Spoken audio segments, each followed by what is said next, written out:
resolution of United Nations and that action document has been accepted by Lord Mountbatten, who was the Governor General, on one condition, that is accession is subject to the ratification of people of Jammu and Kashmir through plebiscite or referendum. I want to know from you, what has happened to that promise? What is Pakistan and India doing? They are playing their own game. They have their own issue to sort out. If they want to destroy each other, let them do it somewhere else, in Rajasthan, in Punjab or somewhere. Leave Kashmir is alone. We had our own country, older than Pakistan and India combined. We have 5,000 history recorded, and nobody knows about that. So the question is, what happened to the resolution? The reality is that Kashmir Pandits have been forced out of the valley almost at gunpoint by terrorists. And I defend their rights to live as they have done for thousands of years in the Kashmir Valley. Remember, sir, the reality is that the Hindu population of the Kashmir Valley was there for thousands of years before the current population. That we are considering the situation in Kashmir is quite humanitarian crisis, if you were to put it mildly. At this point of time, 66 days curfew and everything.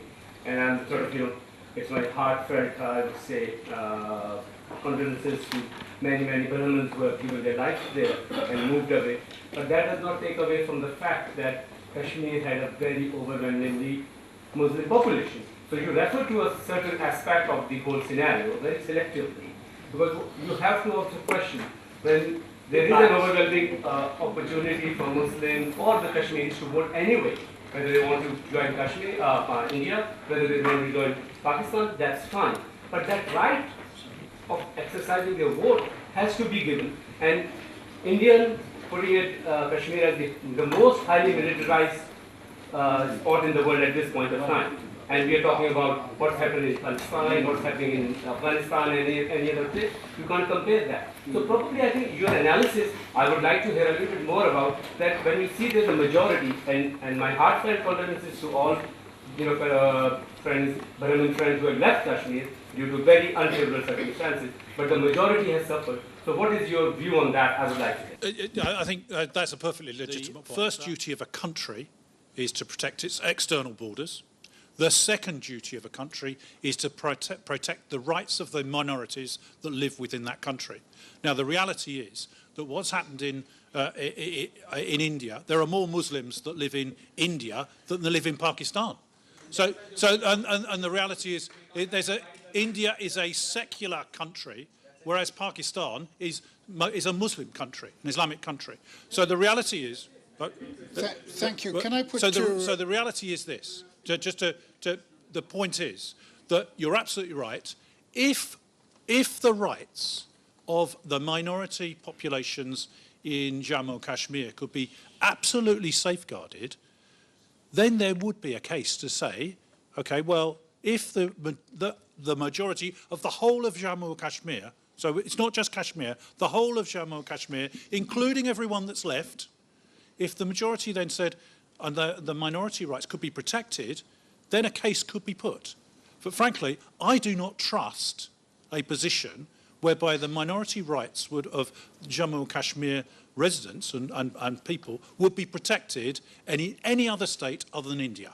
The current violence in Pakistan, in fact for the last 20 years or so, is not a relic of anti-colonialism, because I think the younger generation has no memory of it at all. It's a lot to do with the perceptions about the American policies, for instance, in Iraq, Afghanistan, Palestine is another issue. So, and violence is directed, there has been violence against embassies, for instance, but not so much against Western businesses in Pakistan. For instance, you've got McDonald's, you've got KFCs, you've got Esso petrol pumps all over the country, but nobody attacks these places. So I think the colonial aspect of any violence is, just a legacy of the past. It doesn't really happen anymore. And intellect kind of, the research is not complete without seeing the two sides of the coin. My question to all these speakers, do they find that there are any external elements involved into it since creation of India and Pakistan, and what are the reasons, what they find it. And second thing is that, very honourable and requested, you are proud Brexiters, and now you are trying to have a dream of USA, UK, Israel. Sir, how could we believe and trust you where the nation has been divided and Brexiters have left and vanished, leaving the nations isolated in the world? Please. Right, thank you for those. Irfan, would you like to answer? You want to know what well, I'll give you Boris Johnson, Foreign Secretary. Funnily enough, he hasn't exited anywhere, but he's leading. David Davis, who is leading our campaign to depart the political EU. And of course, Liam Fox, who is in charge of international trade and setting up trade relationships across the world. And I predict, sir, as we've already seen, our economy is improving every single day as a result of the decision taken to leave the undemocratic EU. And what we will see in Britain is a far better and outward-looking Britain on the world stage as a direct result. My question is that any academic research is not complete without seeing the two sides of the coin. And I wanted to put that question to all the speakers, that please tell us, are there any external opportunities into that situation of that Southeast Asian social, political and geographical area now, which after Afghanistan, after Middle East, after Libya, after Iran, now we are finding these hypothetically research to find out and open more wounds to the world and humanity. Now, I must confess, sorry. Sounds like a general question. I have done no personal empirical research into this at all. However, where there are troubled waters, there are often people and opponents who do try and fish in these troubled waters. So you've had a situation where Pakistan has been interfering in Indian Kashmir, and you probably have a situation where India is exploiting the trouble in Balochistan. And this tit for tat goes on across the world between states, and we shouldn't be too surprised at that. However, I leave any statistics to Dr. Fair. If she's got some, I have no idea. So there is there are external actors, and the first external actor is, of course, Pakistan, which is exporting terrorism to India and Bangladesh. It's also set up in Sri Lanka. But I really wanted to very briefly take up this issue of the plebiscite that came up. And no one pointed out the reality that the UN Security Council resolution 47 of 1948 had three steps. And the first step was that Pakistan had to completely demilitarize. Absolutely. And then once it did so, India had to demilitarize except for a defensive force that it was allowed to retain to protect itself against Pakistani predations. And then once both of those things were sequentially achieved, then there was to be a plebiscite. So all of those people howling about the plebiscite have one actor to blame, and that's Pakistan, because it failed to demilitarize as that UN Security Council resolution demanded. Our next speaker is Dr. Akhil Shah, who is a political scientist and a professor of South Asian politics in the Department of International Area Studies in the University of Oklahoma. He's also a non-resident scholar at the Carnegie Endowment for International Peace. His research interests include democratic transitions, military coups, institutional norms, and South Asian security issues. His work has appeared in many journals. Like Christine Fair, he's the author of a book on the Pakistan Army. Here you are.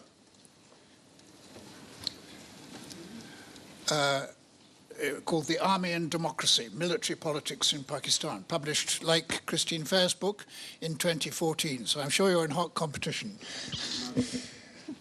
Dr. Shah. Thank you.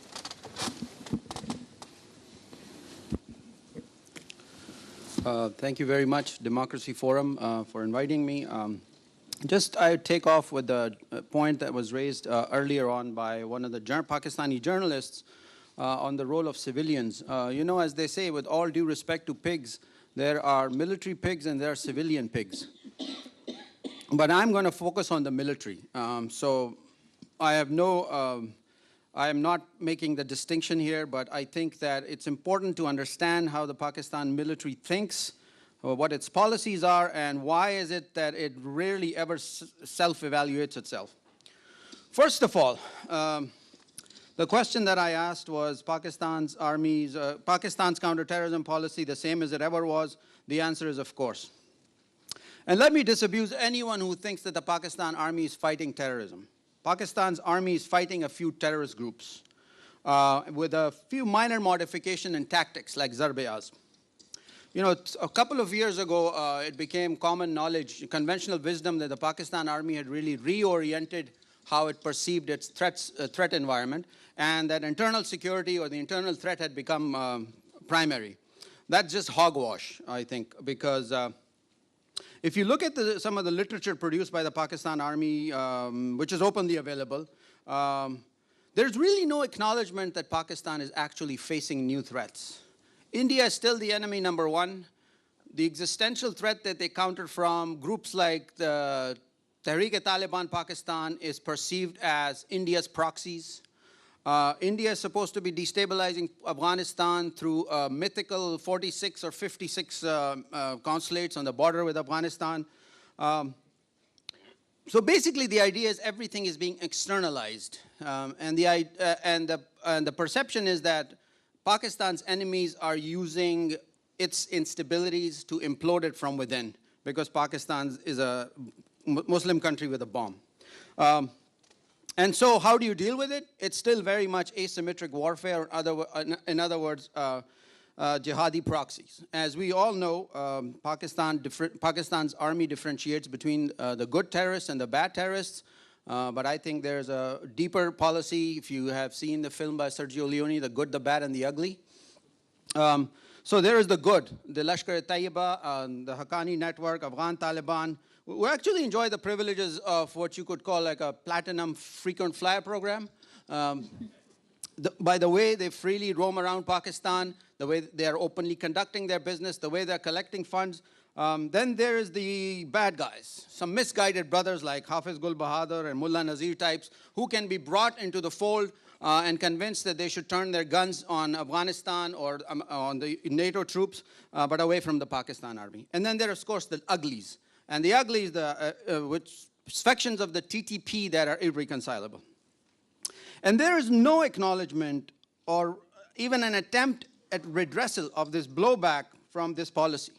Not to mention any acknowledgement of the operational links, the ideological overlap, and the mutual manpower supplies that these good and bad and ugly terrorists share. Why is it still drawing this distinction despite the fact that Pakistan has suffered enormously? You know, whatever the estimates are, 40,000 civilians have died, 40,000 civilians and military security personnel have died. The military's logic, unfortunately shared by many in Washington and other areas, is that we cannot take on this hydra-headed monster of militancy because the danger is that they will unite against us, and hence we need to do this step by step. Well, again, sorry to say, this is misleading and self-serving hogwash once again. Nobody's asking the Pakistan military to roll their tanks and attack Muridke. The least the Pakistani state could do is stop people like Hafiz Saeed from spewing, inciting violence, spewing hatred against India and Pakistan's minorities. That's the least they can do. We can go blue in the face, recalling history of when terrorism started and who started it. But let me remind everyone that Pakistan is, like all other states, under international obligations. Under Security Council Resolution 1373, September 2001, Pakistan is to refrain from providing any support, active or passive, to terrorist acts, deny safe havens and not provide safe havens, prevent those who finance, plan, facilitate, or commit terrorist acts from using Pakistani territory. So that's the kind of least responsibility that Pakistan has towards the international community that it has to fulfill. Let me now turn to Zarb-e-Azb. I mean, there have been claims that the Pakistan Army has basically cleared the area, as they call it, destroyed the TTP sanctuaries. But we also have to remember that operation displaced hundreds of thousands of people. And I was in Banu, where these refugee camps are recently, and these people live in abject misery, abandoned by the state, In the dead of winter, they have no wood to burn, they have no heating, they're living in, and they were promised a lot of aid by the United States and by Pakistan. That's their deep disappointment. Anyway, but Pakistan is yet to capture or kill a senior TTP commander. All of Pakistan's enemy number ones have been killed in drone strikes. That's a fact that usually gets swept under the carpet. And this is really like that game whack-a-mole. You see, you take an operation once somewhere, and then the mole arises out of somewhere else. And so the TTP has basically moved across the border in Afghanistan, and from where they're allegedly continuing to plan terrorist attacks. However, there's no way of accurately assessing what's going on in North Waziristan. You really have to take the military's word for it. There is no media access, no independent researcher can even step within 200 miles of North Waziristan, so we really don't know what's actually going on. We have to accept what the military is telling us, and the military obviously has a vested interest in underestimating its own losses and overestimating the losses of the Taliban. What does this mean for our neighbors? Afghanistan, for instance. This is akin to an arsonist who thinks that he can burn down the houses of his neighbors, but his own house will always be safe. Pakistan's army now is claiming that Afghanistan is exporting terror to Afghanistan, and that it's not doing enough to stop terror attacks on Pakistani territory. I don't know if that's true or not. But let me just point you to a tweet by Pakistan's, oh sorry, not Pakistan, I mean the military's ambassador to the United Nations, who tweeted yesterday, Maliha Lodi, I quote, "I asked Afghan government to halt its belligerent rhetoric. This is in the long run in the interest of the country, it's also in the region's interest." This is like punching somebody in the face over and over and then telling them that it's in their interest to shut up. Now let me quickly go over the so-called National Action Plan. Some have called it the napping plan, others have called it the no action plan. So NAP, which was formulated in 2015, commits Pakistan's government to preventing armed militias from operating in the country, strengthening the civilian National Counter-Terrorism Authority, tackling terrorist financing, regulating madrasas, cracking down on hate speech, creating a special counter-terrorism force, and reforming the criminal justice system. All very noble goals, but with the exception of the extrajudicial killings of some sectarian leaders in the Punjab, there really is no strategy or plan for dealing with the theme park or the zoo of terrorists that Pakistan is hosting. What NAP is a hurriedly crafted laundry list designed to assuage public scrutiny from the military's failures in containing terrorism, while ironically empowering at the same time to exercise almost complete control over internal security and counterterrorism. From intelligence gathering to policing to punishing suspects in military courts. I'll just give you one example. In Sindh, for instance, the military has established what are known as the APEX committees to coordinate counterterrorism. Now, the APEX committee is supposed to have civilian and military participation, but that's just a fiction, because each of the three sub-APEX committees in Sindh, in Sakhar, Hyderabad, and Karachi are all headed by military commander. My point is that Pakistan's counterterrorism policy, if there is a policy, has been deeply militarized. And this militarization is hurting civilian governance and the rule of law, and that it's benefiting the terrorists. I know Pakistani civilian intelligence and police officials who have arrested terrorists and who have then gotten calls from our friends in the ISI saying, this is our guy, let him go. So, and this idea that the NAP or the National Action Plan or Pakistan's counterterrorism policy is somehow not succeeding because the civilians are weak and they're corrupt and incompetent and inefficient is also BS, because what the army wants to do is it wants the civilian institutions from which it has basically taken away all the resources that they have. They want them to take responsibility for the actions, for the implementation of NAP, but without any participation in the decision making. And that's the real problem here. No matter, even if you had a national counterterrorism strategy sent from heaven, it would still be subject to the fundamental contradiction here. Unless Pakistan seriously decides that terrorists of all forms are a threat to Pakistan, if not to anyone else, because of their links, I really don't see any hope. I just want to also point out what's going on in Sindh.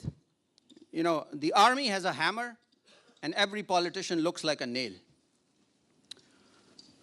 They have turned their guns on the Mahajar Qawmi movement.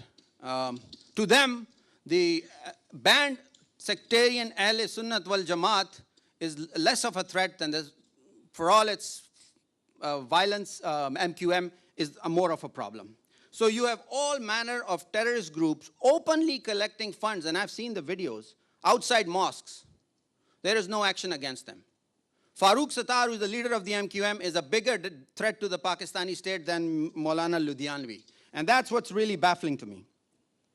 And the army at one point, or probably still does, wants to extend this operation from Karachi to the entire province, which would basically mean parallel government, and it would seriously undermine whatever notion of provincial autonomy we have under the 18th Amendment. It has already done so. The Rangers have actually arrested petty government officials for corruption in Larkana, in the Bhutto's political heartland. So kind of coming back to my earlier point, at the heart of all this lies Pakistan's civil military pathologies. And I respectfully disagree with Christine. There is a civilian. Pakistan has been hammered, badgered, and injured. And, you know, civilians have had their share of mistakes. They haven't covered themselves in glory. But we should also look at how Nawaz Sharif and Benazir Bhutto at least outwardly tried to broker peace with India and how they were sabotaged. So while there is a history of civilians kind of acquiescing or collaborating with the military, really the room to operate for civilian governments is restricted. And it's true that Nawaz Sharif, when he came to power, the current prime minister, he did want to broker peace with India. He made a few overtures. And then you had this Imran Khan on the streets of Islamabad for 6 months, along with that Canadian cartoon, what is his name, Maulana Tahir Qadri. And that was basically designed to destabilize the government, to show Nawaz Sharif as where he belonged, to his place. And so let me end on a positive note. You have Pakistan's Khyber Pakhtunkhwa is ruled by Taliban Khan's party, who, as somebody pointed out, made a massive donation to Madrasa Haqqaniya. This is the Oxford of terrorists, right? Or whatever you want to call it. It has a huge graduation ceremony every year on the main national highway. And it has produced the luminaries of, the big luminaries of Taliban movement, right? So KPK is ruled by Taliban Khan. Balochistan is, for all practical purposes, under army rule. And the Baloch thing, it's an occupation. And you have to really emphasize the situation of the gross human rights violations that have occurred, the bodies that have appeared in mass graves of Baloch secular nationalists. To Pakistan's army, the TTP and the Baloch secular nationalists are all the same. They're all India proxies. And they have actually, I think, decided, if you want to talk about ethnic cleansing, this is what it is. And that's created a hatred, a kind of politics of violence in Balochistan between the Baloch and other communities. Between the Baloch and the Pashtun, Baloch and the Punjabis. So Balochistan is with the generals. Sindh is being overtaken by the generals. That only leaves us with Punjab, which really is, I think, the South Punjab at least, is the den of terrorist groups. It's terror central, if you want to call it, or ground zero. But of course, the problem there is also not just that these groups enjoy public support. It's also because Pakistan's good terrorists are all based there. Smack in the middle of Lahore, in Muridke, is Hafiz Saeed's organization. He's a globally designated terrorist who has a, $5 to $10 million bounty on his head. And he roams around Pakistan as if he is conquered God knows what. He can incite violence against Pakistan's neighbors openly, without any hesitation. If I wanted to hold a rally in Islamabad, in the capital, I wouldn't be able to do it. But Hafiz Saeed can do it. So there's that. Just to conclude, Machiavelli is not my favorite philosopher, but he once said, those who can change politics lose from that change, but they have all the power.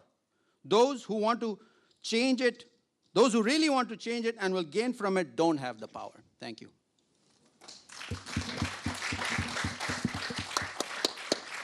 Thank you very much, particularly for the specifics. That I know there are several people in the meeting here who want to ask about Balochistan of you and other speakers. But I would like to ask Kyle Orton first to speak, and then we have a general discussion, which I hope you will be able to take up issues with any of the speakers. Kyle Orton is Middle East Analyst and Research Fellow with the Henry Jackson Society, in collaboration with whom this meeting is being held. He is the author of Pakistan, Taliban's Author, Taliban's Victim. Yeah, to get slightly away from my title, it's obviously the fact that the Pakistani security establishment was at least a part author of the Taliban for, as has been said, strategic depth against India. And this was they originally had designated Gulbuddin Hekmatyar, but he had failed to take territory during the civil war in '92, and then the Taliban turned up, and they were quite useful at initially recovering some convoys that had been taken by bandits, and then they were able to expand and take over most of the country.